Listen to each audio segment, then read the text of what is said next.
गुरुर्ब्रह्मा गुरुर्विष्णु गुरुर्देव महेश्वर गुरुर्साक्षात् परब्रह्म तस्मै श्री गुरवे नमः। भक्ति भक्त भगवंत गुरु चतुर्नाम बपुए किनके पग बंधन किए नाशई विघ्न अनेक। बोलिए सद्गुरुदेव भगवान की जय। आइए अष्टावक्र गीता के हम 18वां प्रकरण में प्रवेश कर रहे हैं। ये प्रकरण अष्टावक्र गीता के सबसे बड़ा प्रकरण है। इसको ज्ञान शतक प्रकरण के रूप में इसको निरूपण किया गया है। जो अष्टावक्र जी ने 100 सूत्र में यहाँ पर ज्ञान दिया है, इसलिए इसको ज्ञान शतक अर्थात आत्मा ज्ञान शतक, शांति शतक, इन नामों से इनका इस प्रकरण को निरूपण किया गया है। और ज्ञान का उदय ही परम शांति का मार्ग है। मूलतः इसी बात पर ही ये ज्ञान शतक प्रवाहित है। इसके प्रसंग इसी प्रकार के प्रवाहित है। अज्ञान अलग अलग ढंगों से प्राप्ति होती है। कहाँ किसको किस तरीके से प्राप्ति होती है मालूम नहीं पड़ता है।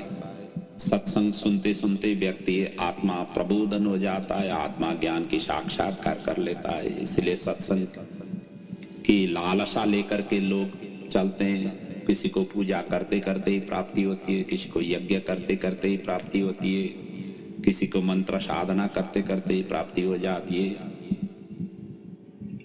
एन केन प्रकारेण ज्ञान प्राप्ति करनी है। और जिस दिन ज्ञान प्राप्ति हो जाएगा वो संसार बंधनों से मुक्त हो जाता है, आसक्ति से, लाभ हानि से ऊपर उठ जाता है। और वही स्थिति जिस दिन प्राप्ति होगी उसी दिन आत्मा की साक्षात्कार, प्रभु की साक्षात्कार प्राप्त कर लेगा। क्योंकि आत्मा और प्रभु अलग नहीं है, वो दोनों एक ही है, एक से ही निकले हुए हैं और एक ही हैं। सारा ब्रह्मांड उसी आत्मा का व्यापकता है। जिन पिछले प्रसंगों में हमने इन सभी का चिंतन मनन किया, जैसे समुद्र की तरंग की यहाँ पर बातचीत आई थी और अलग अलग जगहों की जल की बातें आई थी। तो समुद्र की जैसे तरंगें उठती हैं, फिर वही समुद्र में चाहे बुदबुद से उठे, चाहे छलांग लगा करके उठे, चाहे छोटी उठे, चाहे बड़ी उठे, लहरें है तो वही समुद्र से निकले हुए और समुद्र में ही वो विलय हो रहे, वो कहीं जा नहीं रहे। उसी प्रकार जीव का जो स्वरूप है, कोई बड़े हैं कोई छोटे हैं, है तो सभी के अंदर में आत्मा ही। और जिसने इस तत्व को जान लिया, सभी जीवात्माओं के अंदर में वही एक आत्मा तत्व ही सभी में प्रवाहित होकर के बढ़ रहा है, तो उसको ज्ञान हो गया है। फिर और दूसरी ज्ञान ढूंढने की जरूरत नहीं है। तो अलग अलग इन सभी साधना करने की जरूरत नहीं है। लेकिन जहां जिस तरीके से आपका आत्मा प्रबोधन हो गया है, बस आपका जीवन कल्याण हो गया है। यही भाव अष्टावक्र जी ने यहाँ दे रहे हैं जनक जी को। और जनक जी को तो पहले ही अध्याय में जो ज्ञान दिया था, दूसरे अध्याय में उन्होंने कह दिया कि मुझे आत्मा ज्ञान हो गया है। और बीच में उन्होंने परीक्षा की, परीक्षा में भी वो सफल होते गए। कहीं जनक जी ने संवाद किया, कहीं अष्टावक्र जी ने। इन दोनों आत्मा ज्ञानी थे और इनका संवाद बड़ा सुमधुर हुआ। क्योंकि एक अज्ञानी और दूसरा ज्ञानी हो तो ही जा करके वहां पर विभेद रहता है, तर्क वितर्क रहते हैं। लेकिन दोनों आत्मा साक्षात्कार किए हुए परमहंसी हैं, तो वहां पर तर्क वितर्क नहीं हुआ, सौम्य रूप से वार्तालाप चल रही है। और होना भी यही चाहिए। ज्ञान प्राप्ति होने के पश्चात जो सौम्य अवस्था को प्राप्त कर लेता है वही महाज्ञानी माना गया है।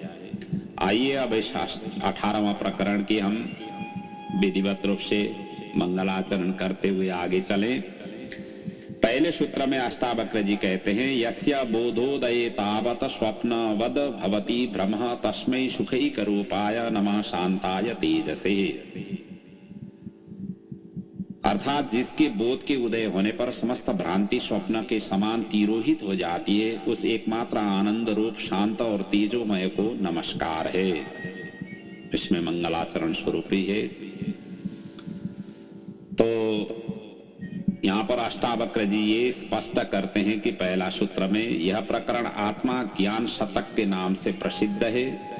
इसके आरंभ में अष्टावक्र सर्वप्रथम उस आत्मा अथवा ब्रह्म को नमस्कार करते हैं जो एकमात्र है सृष्टि में, इससे भिन्न कुछ भी नहीं है। वह आनंद स्वरूप है, शांत है और तेजोमय है। जीव अपने को आत्मा से भ्रांति तथा अज्ञान बस भिन्न समझता है कि किंतु जब उसके बोध का उदय होता है तब उसे आत्मा ज्ञान हो जाता है। जब वह आत्मा को प्रत्यक्ष अनुभव कर लेता है तब उसकी यह भ्रांति मिटती है कि मैं उस आत्मा से भिन्न जीव मात्र हूँ। यह अज्ञान ही उसका बंधन है, यही उसका संसार है जो ज्ञान प्राप्ति के बाद मिट जाता है। वह माया बत स्वप्न बत मिथ्या क्षणभंगुर असत्य एवं अनित्य ज्ञात होने लगता है। वह केवल दृष्टि परिवर्तन से होता है। अज्ञानी की दृष्टि भिन्न होती है। उसे आत्मा का अनुभव न होने से वह संसार को ही सत्य नित्य एवं शाश्वत समझता है तथा विषय भोगों में ही परम सुख मानता है। उसे आत्मा परमात्मा ब्रह्मा ईश्वर आदि भ्रांतिपूर्ण ज्ञात होते हैं। माया दिखाई देती है। वह कहता है कि जो दिखाई नहीं देता है वह सत्य कैसे हो सकता है। यह केवल दुकानदारी है और ये दृश्य को असत्य माया कह करके अदृश्य को प्रतिष्ठित करने का षड्यंत्र कर रहे हैं, जिससे अंधविश्वास अज्ञान बढ़ा है। दोनों की अपनी अपनी दृष्टि अपने अपने तर्क हैं, दोनों ही अपनी दृष्टि से सही हैं। ज्ञानी एवं अज्ञानी की दृष्टि में अंतर होगा ही। यह अंतर तर्क से नहीं मिटेगा, ज्ञान से या बोध से ही मिटेगा। बोध होने पर ही अज्ञान का अंधकार मिटेगा। जैसे सूर्य उदय होने पर समस्त अंधकार विलीन हो जाती है। अंधकार को हटाने की सीधा प्रयास पागलपन ही होगा। जो कहता है कि अंधकार हटा देंगे तो सूर्य उदय हो जाएगा, यह भ्रांत धारणा है। अतः मुमुक्षु सदैव आत्मा ज्ञान का ही प्रयत्न करते हैं। आत्मा ज्ञान से ही समस्त भ्रांतियां मिटकर व्यक्ति शांति का अनुभव करता है। अष्टावक्र उसी आत्मा को नमस्कार करके इस प्रकरण का प्रारंभ कर रहे हैं। अज्ञानी यदि संसार को मिथ्या समझता है तो वह पाखंडी है, बेईमानी है। अज्ञान को स्वीकार कर लेना अधिक ईमानदारी है। इसकी ही उस पर ज्ञान का झूठा आवरण चढ़ाना झूठा आवरण चढ़ाना, इससे व्यक्ति बहुरूपिया बन जाता है। तो अगले सूत्र में कहते हैं, अर्जयित्वाखिलान अर्थान भोगान आपनोति पुष्कलान नहीं सर्व परित्याग अंतरेण सुखी भवेत। अर्थात सारे धन कमाकर मनुष्य अतिशय भोगों को पाता है, लेकिन सबके त्याग के बिना सुखी नहीं होता है। अर्थात अष्टावक्र जी कहते हैं कि केवल रुपया पैसा ही धन नहीं है। धन अनेक प्रकार के हैं। मकान, जमीन, जायदाद, हाथी, घोड़े, वाहन, जेवर, हीरे, जवाहरत, बाग बगीचे आदि सभी धन है। यहाँ तक कि ज्ञान, विद्या, विद्वत्व, पांडित्य, कलाएं आदि भी धन ही है। मनुष्य इन धनों का उपयोग भोग के लिए करता है अथवा इन्हें देकर अन्य सुख सुविधाएं जुटाता है। धनिकों को यह विश्वास है कि धन से सब कुछ खरीदा जा सकता है। आज की परिस्थिति में देश की राजनीति, अर्थव्यवस्था, उद्योग, संचार साधन, वैज्ञानिक उपलब्धियां सब धन की ही परिणाम है। धन रहित समाज की कल्पना ही नहीं की जा सकती है। धन के साथ अपेक्षाएं जुड़ी रहती है कि दुख के समय काम आएगा। कुछ लोग इन्हीं अपेक्षाओं के कारण स्त्री, बाल बच्चों एवं परिवार को भी धन समझते हैं कि वे ही मुसीबत के समय काम आएंगे। किंतु अष्टावक्र कहते हैं कि धन से मनुष्य अतिशय भोगों को तो पाल सकता है, किंतु वह सुखी नहीं हो सकता है। सुख और आनंद कभी धन से खरीदे ही नहीं जा सकते हैं, क्योंकि ये बाजार में नहीं मिलते, भीतरी अनुभव से प्राप्त होते हैं। धनवान सुखी हो ही नहीं सकता है, धनवान अक्सर रोगी मिलेंगे। किसी के हाजमा खराब है तो किसी को मधुमेह, किसी को अनिद्रा रोग है तो कोई चिंता से ग्रस्त है, कोई निसंतान है, उसे धन संग्रह में भी अनेक कष्ट उठाने पड़ते हैं, तो उसकी रक्षा का भी प्रयत्न करना पड़ता है। यह धन ही चोरी, हत्याएं, गुंडागर्दी फैलाता है, अनेक अनाचार और दुराचार करवाता है। इसलिए धन से सुख, शांति, आनंद कभी नहीं मिल सकता है। धन कमाना बुरा नहीं है, किंतु उसकी दौड़ में पागल हो जाना ही बुरा है। यही अशांति का कारण है। इसलिए अष्टावक्र जी कहते हैं कि धन से सुख नहीं मिल सकता है, सुख तो उसके त्याग से ही मिल सकता है। त्याग का अर्थ धन कमाना बंद करके आलसी, निकम्मे एवं भिखारी हो जाना नहीं है, उसे छोड़कर जंगल चले जाना अथवा उसको नष्ट करना भी नहीं है, बल्कि उसके प्रति आसक्ति का त्याग है। धन की गुलामी छोड़ने से ही, धन के पीछे जो पागलपन है उसे छोड़ने से है। ऐसा धन निश्चित ही सुख दे सकता है, किंतु ऐसा सुख अस्थायी है। धन का कोई भरोसा नहीं कि कब आता है और कब जाता है, यह विश्वसनीय नहीं है। इसलिए ज्ञानियों ने संतोष को ही परम सुख कहा गया है। वो कहते हैं गौ धन, गज धन, बाजी धन और रतन धन खान, जवाबे संतोष धन, सब धन दूरी समान। तो धन को असत मिथ्या जान लेना ही उसका त्याग है। इसी से ही संतोष, शांति एवं सुख मिलता है। सुख संग्रह में नहीं है, त्याग में है। देने में जो सुख है वह लेने में नहीं है। जो समाज से कम लेता है और अधिक से अधिक देता है, वही परम सुखी जीता है। जो लेता ही लेता है, देता नहीं है, वो दुखी और अशांत हमेशा हमेशा रहता है। अगले सूत्र में कहते हैं कर्तव्य दुख मार्तंड्य ज्वाला दग्धांतरात्मनः कुतः प्रशम पीयूषा धारासार मृति सुखम। अर्थात कर्तव्य से पैदा हुए दुख रूप सूर्य के ताप से जला है अंतर्मन जिसका, ऐसे पुरुष को शांति रूपी अमृत धारा की वर्षा के बिना सुख कहाँ है। अर्थात इसमें अष्टावक्र जी ये कहना चाहते हैं कि ज्ञानी की बात को अज्ञानी नहीं समझ सकता है, क्योंकि अज्ञानी का मन सदा अपेक्षाएं, आकांक्षाएं, इच्छाओं, स्वार्थ आदि से भरा रहता है। विष में अमृत मिला देने से वो अमृत भी विष बन जाता है।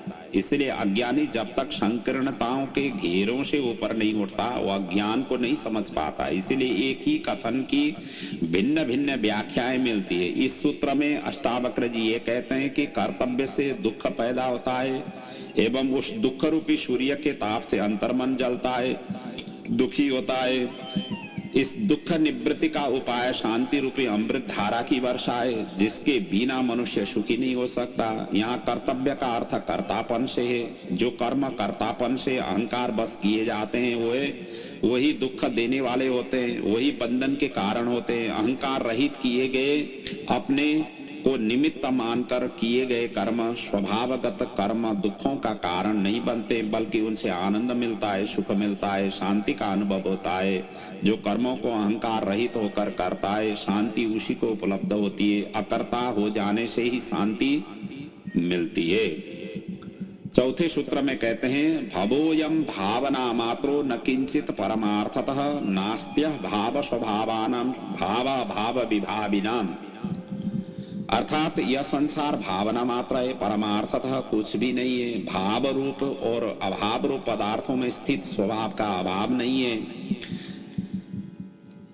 इस सूत्र में अष्टावक्र जी ये कहना चाहते हैं कि यह संसार भावना मात्र है। संसार वास्तव में कैसा है यह कोई नहीं जान सकता है। हर व्यक्ति अपनी भावना के अनुसार ही संसार को देखता है। इसलिए सबको संसार भिन्न भिन्न प्रकार के दिखाई देता है। मनुष्य को संसार वैसे ही दिखाई देता है जैसा वह देखना चाहता है। मनुष्य वासना, कामना, मोह, आसक्ति, भय, राग, द्वेष आदि अनेक भावनाओं से भरा है। इसीलिए उसे संसार वैसा ही दिखाई देता है। संसार इन्हीं भावनाओं का प्रक्षेपण मात्र है।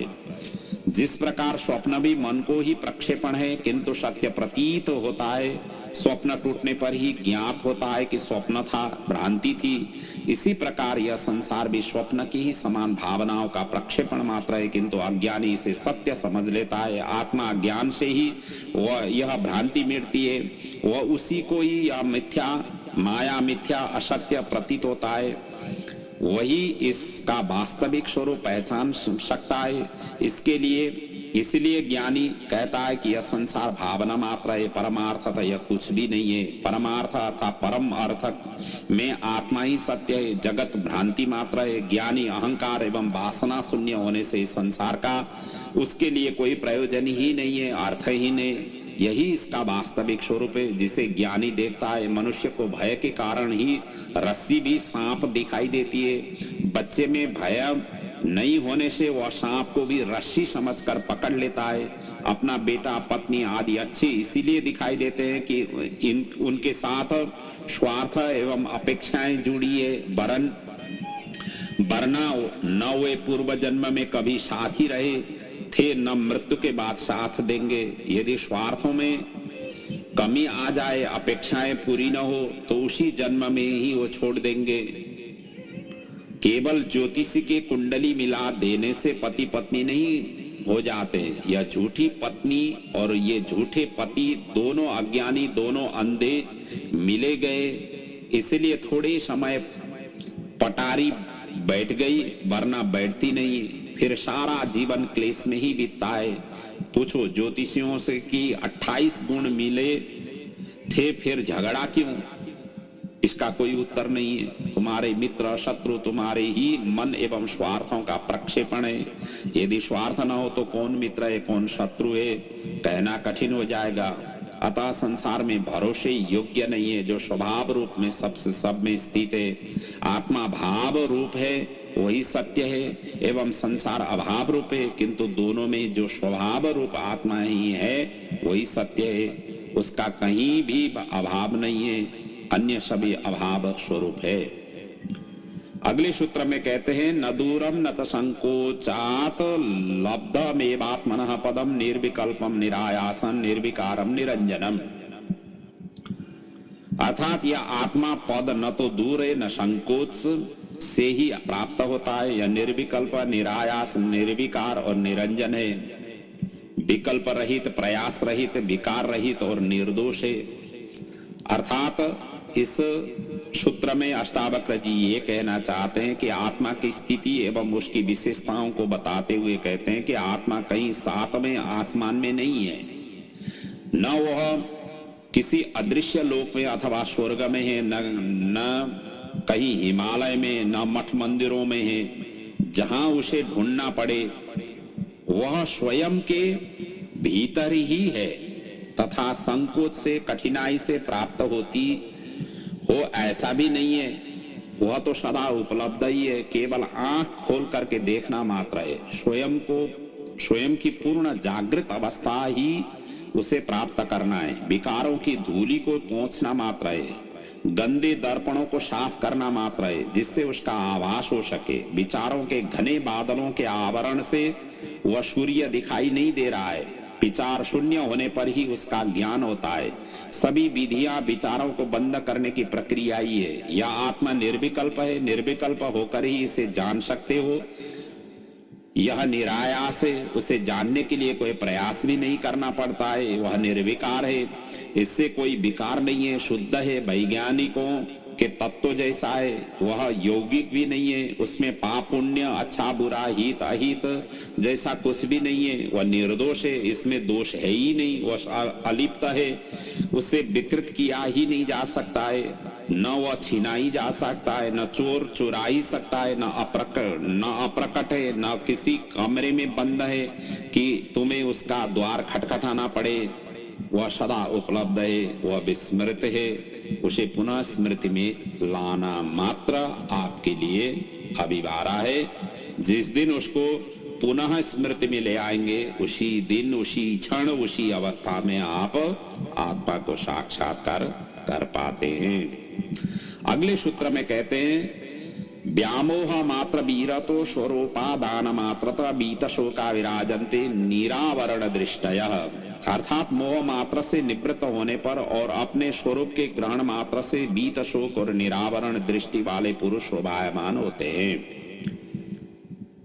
तो इस सूत्र में अष्टावक्र जी ये कहना चाहते हैं कि आत्मा स्वरूप को उपलब्ध व्यक्ति के विषय में कहते हैं कि सांसारिक विषयों के प्रति मोह निवृत्त होने से ही आत्मा स्वरूप का ग्रहण हो सकता है।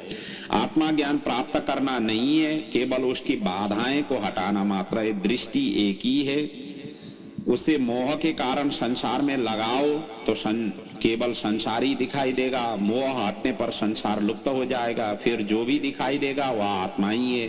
फिर प्राणी पशु पंछी यहाँ तक कि पत्थर में भी वही परमात्मा दिखाई देगा। ऐसे आत्मा स्वरूप के ग्रहण मात्र से व्यक्ति द्वंद्वों से पार होकर बीत शोक वाला एवं निरावरण दृष्टि वाला हो जाता है। फिर सभी को सीधा देखता है, मोह ममता राग द्वेष प्रेम घृणा की दृष्टि से नहीं देखता, उसकी सत्य दृष्टि हो जाती है, स्वयं सत्य हो जाता है। ऐसा पुरुष ही शोभायमान होता है। तो अगले सूत्र में अष्टावक्र जी कहते हैं, समस्तम कल्पना मात्रा आत्मा मुक्त सनातन इति विज्ञाय धीरो ही किमाभ्यस्यति बालवत। अर्थात समस्त जगत कल्पना मात्र है और आत्मा मुक्त और सनातन है, ऐसा जानकर धीर पुरुष बालक के समान क्या चेष्टा करता है। अर्थात अष्टावक्र जी कहते हैं कि यह संसार, समस्त संसार कल्पना मात्र है। तुमने जैसे अच्छी बुरी कल्पना की वैसे ही तुम्हें संसार दिखाई देता है। तुम्हारी कल्पना का नाम ही मन है, जिससे तुम संसार को भिन्न दृष्टि से देख रहे हो। उसका वास्तविक स्वरूप दिखाई नहीं दे रहा है। यदि मन का पर्दा हट जाए तो संसार भिन्न प्रकार का दिखाई देने लगेगा। अतः यह ज्ञान दृष्टि ही तुम्हारे बंधन है। इसे छोड़कर जिस दिन चेतना द्वारा सीधा ही देखोगे, उसी दिन उसी क्षण तुम मुक्त हो, उसी क्षण तुम आत्मा ज्ञानी हो। यह आत्मा मुक्त और सनातन है।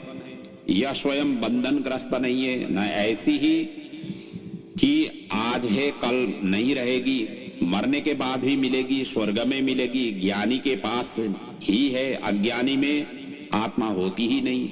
पशु पंक्षियों में आत्मा होती ही नहीं, ऐसा भी नहीं है। वो सर्वत्र है, सनातन है, सत्य एक ही है।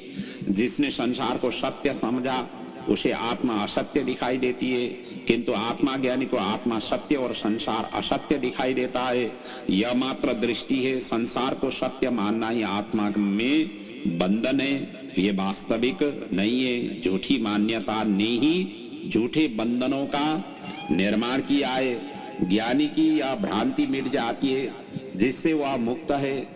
इसके लिए बालक अथवा अज्ञानी की भांति चेष्टा नहीं करनी पड़ती है। अज्ञानी ही चेष्टा करता है, अभ्यास करता है, साधना करता है। आत्मा ज्ञान चेष्टा प्रयास भ्रम से प्राप्य नहीं है। वह प्राप्य है केवल निर्विकार दृष्टि से देखने मात्र से। साक्षी मात्र हो जाने ही पर्याप्त है। चेष्टा ही संसार है, साक्षित्व ही परमात्मा है। तुम्हारी चेष्टा से ही कर्म का संचय हुआ है। तुमने हजारों जन्मों में प्रयत्न करके ही कर्मों का संचय किया है। नरक जाने के लिए तुमने बहुत परिश्रम किया है, किंतु जो मुक्ति एक क्षण में प्राप्त हो सकती है बिना प्रयत्न के, उसी की ओर ध्यान नहीं दिया। संग्रह में प्रयत्न करना पड़ता है। त्याग एक क्षण में ही बैठे बैठे ही हो जाता है बिना श्रम के। यह आसक्ति त्याग ही मुक्ति है। घटना उसी क्षण घट जाएगी जैसे कोई स्वप्न में जागा हो। सभी संचित कर्म जागते ही लुप्त हो जाएंगे, जैसे स्वप्न में किए गए पाप पुण्य का दंड जागने पर नहीं मिलता। मुक्त तुम ही थे ही, बंधन ही भ्रांति थी सो मिट गई। बैठे बैठे ही मुक्त हो गए, सुनकर ही मुक्त हो गए। न कहूं गया न आया, न उपवास में मुक्ति है, न शीर्षासन लगाने में है, न कुंडलिनी जगाना पड़ता है, न बंद व मुद्राएं आवश्यक है, न शास्त्र आवश्यक है, न गुरु। अज्ञान की स्वीकृति ही ज्ञान का द्वार है। अहंकार गिराकर सहज हो जाना ही वास्तविक स्वच्छ मार्ग है, सनातन मार्ग है। उसको पकड़ना ही श्रेयस्कर है। अगले सूत्र में कहते हैं अष्टावक्र जी, आत्मा ब्रह्मेति निश्चित्या भावा भावो च कल्पितो निष्कामा किम विजानाति किम ब्रूते च करोति किम। अर्थात आत्मा ब्रह्म है और भाव और अभाव कल्पित है। यह निश्चय पूर्वक जानकर निष्काम पुरुष क्या जानता है, क्या कहता है और क्या करता है। अर्थात अष्टावक्र जी इस सूत्र में आत्मा एवं ब्रह्म की अभेदता बताते हुए कहते हैं कि यह आत्मा ही ब्रह्म है। व्यक्ति में उपस्थित चेतना का नाम आत्मा है तथा समष्टिगत चेतना ही ब्रह्म है। यह ब्रह्म एक ही है जो भिन्न भिन्न पदार्थों के कारण भिन्न भिन्न प्रतीत होता है। ये भाव और अभाव दोनों मन की ही कल्पना मात्र है। वही एक ब्रह्म है जो न भाव स्वरूप है न अभाव स्वरूप। यह धारणा ही मिथ्या है कि परमात्मा है अथवा नहीं है, क्योंकि वही सब झूठ है। वह सृष्टि से भिन्न नहीं हुई है। सृष्टि में परमात्मा है अथवा नहीं है, ऐसी धारणा ही कल्पना मात्र है। सृष्टि ही परमात्मा है ऐसा निश्चय पूर्वक वही जानता है जिसे इसका अनुभव हो गया। शास्त्रों से यह नहीं जाना जा सकता है। यह जाना जा सकता है स्वयं के भीतर प्रवेश करने से। निशब्द शांति मौन से ये प्राप्ति हो जाती है। यह विज्ञान की प्रयोगशाला में नहीं है, स्वयं के भीतर की प्रयोगशाला में ही जाना जा सकता है। यह तर्क से नहीं, शून्य होने से ही जाना जा सकता है। जब तुम मिटोगे तभी परमात्मा है। स्वयं का मिटना ही मार्ग है। अहंकार कर्तापन ही बाधा है। स्व का ज्ञान ही धर्म है। पर का ज्ञान ही विज्ञान है। जब मन वासना आसक्ति अहंकार से मुक्त होता है तो जो शेष रहता है वही ब्रह्म है। ऐसी स्थिति को उपलब्ध हुआ ज्ञान ही निष्काम है। निष्काम साधना भी है और सिद्धि भी है। उस परम ज्ञान की स्थिति में कर्ता खो जाता है, इसलिए कर्म भी खो जाता है। फिर वह जो भी करता है वह कर्म नहीं है। वो जो कहता है, वो जो जानता है, उसमें अहंकार नहीं, वो सत्य है। सब कुछ अस्तित्व से होता है, स्वभाव से होता है। अगले सूत्र में कहते हैं, अयम सो हम अयम नाहम इति क्षीणा विकल्पना सर्व आत्मेति निश्चित तुष्णीभूतस्य योगिनः। अर्थात सब आत्मा है ऐसा निश्चय पूर्वक जानकर शांत हुए योगी की ऐसी कल्पना है कि वह मैं ही हूं और वह मैं नहीं हूं, क्षीण हो जाती है। तो इस सूत्र में अष्टावक्र जी ये कहना चाहते हैं कि बंध और मुक्ति न शरीर में है, न मन में है, न कर्म में है। न कोई परमात्मा बंधन में डालता है, न मुक्त कराता है। मनुष्य की अज्ञान जनित भेद बुद्धि ही इसका कारण है। जीवात्मा और परमात्मा में भेद मानने के कारण ही अज्ञानवश मनुष्य ने समस्त सृष्टि को द्वंद्व में विभाजित कर दिया है। सृष्टि में एक ही अस्तित्व था, अविभाज्य था। विभाजन के कारण भेद प्रतीत होने लगा एवं यही भेद संघर्षों के कारण बन गया। यह भेद अज्ञान जनित है। आत्मा ज्ञान के अभाव से प्रतीत हुआ या द्वैत भाव उस योगी का समाप्त हो जाता है जिसने यह जान लिया है कि सब आत्मा ही है, आत्मा से भिन्न कुछ भी नहीं है। यह भिन्नता अहंकार एवं मन वासना तृष्णा कामना आदि अज्ञान के कारण ज्ञात हो रही थी। इस भ्रांति के मिट जाने पर उसे अभिन्नता का निश्चय पूर्वक बोध हो जाता है, जिससे वह शांत हो जाता है एवं उसकी यह मैं हूं और यह मैं नहीं हूं कि समस्त कल्पनाएं क्षीण हो जाती है। जो आत्मा अज्ञान जनित थी, जैसे दीपक जलने पर अंधकार नष्ट हो जाता है।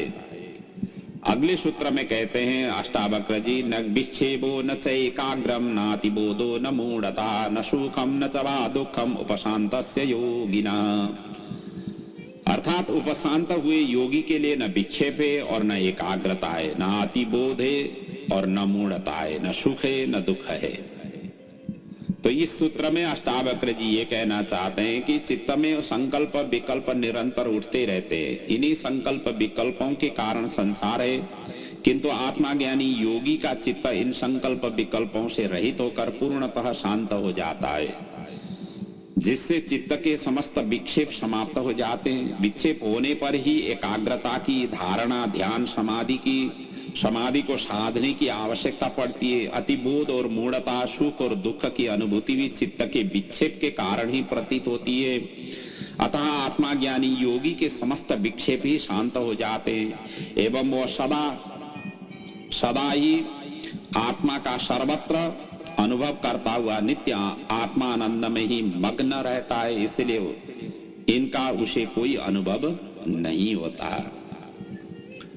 और अगले सूत्र में कहते हैं अष्टावक्र जी, स्वराज्य भैक्ष्य वृत्तौ च लाभा लाभे जने बने निर्विकल्प स्वभावस्य न विशेषोस्ति योगिनः।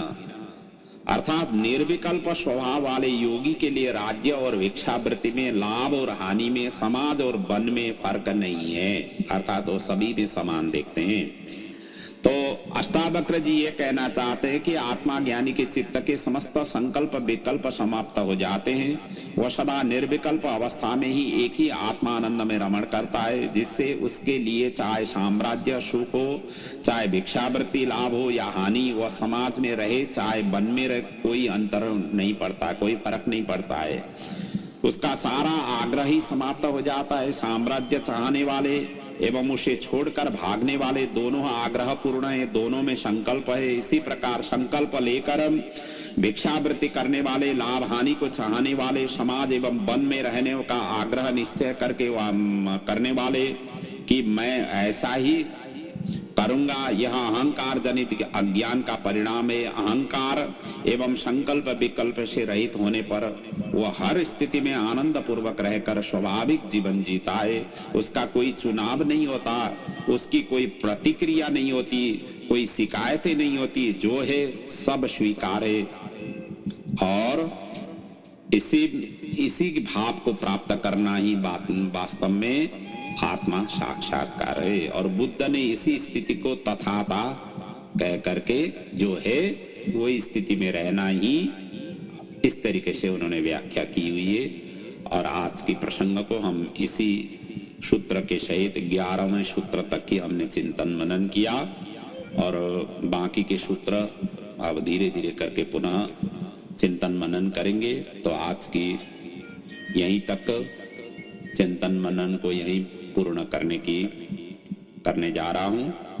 प्रभु आपको इस आत्मा ज्ञान की साक्षात्कार से आपका जीवन परिवर्तन हो, आप जीवन में एक ऊर्जा सशक्त रूप से आप प्रवाहित कर सकें, यही प्रभु के चरणों में वंदन प्रार्थना सहित मैं अपनी वाणी को यहाँ पर विराम ले रहा हूँ। ओम पूर्णमदः पूर्णमिदं पूर्णात् पूर्णमुदच्यते पूर्णस्य पूर्णमादाय पूर्णमेवावशिष्यते। ओम शांति शांति शांति। ओम।